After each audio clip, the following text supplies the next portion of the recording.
પંચમહાલ જિલ્લા એલસીબીએ હાલોલના જ્યોતિ સર્કલ નજીક મોટરસાયકલ પર શંકાસ્પદ હાલતમાં ફરી રહેલા 3 ઇસમોની ઝડપી ધરપકડ કરી હતી।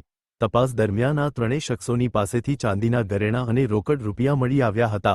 સાથે જ ચોરીમાં ઉપયોગ માટેના સાધનો જેમ કે ડિસમિસ, વાંદરી પાનું જેવી ચીજવસ્તુઓ પણ મળ્યા હતા। શંકાસ્પદ રીતે ઝડપાયેલા આ શખ્સો હાલોલ રાયનવાડિયાનો વિશાલકુમાર અરવિંદભાઈ પરમાર, ભરોના ફળિયાનો હેમંત ઉર્ફે બટકો ચિમનભાઈ પવાર અને પપ્પાજી પાર્ક સોસાયટીનો રહેવાસી વિક્રમસિંહ અશ્વિનસિંહ રાણા હોવાની ઓળખ થઈ છે।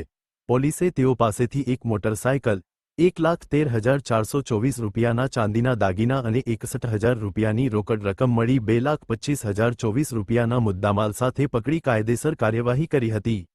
વધુમાં તપાસ દરમિયાન આ ત્રણેય આરોપીઓ હાલોલ ટાઉન અને જાંબુઘોડા પોલીસ મથકમાં નોંધાયેલા 4 અલગ અલગ ઘરફોડ ચોરીના ગુનાઓમાં સંડોવણી ધરાવતા હોવાનું પણ ખુલ્યું છે। હાલોલ શહેરમાં વધુ ગુનાઓ પાછળ તેમનો હાથ છે કે નહીં, તે દિશામાં પણ પોલીસે ઊંડાણપૂર્વકની તપાસ શરૂ કરી છે।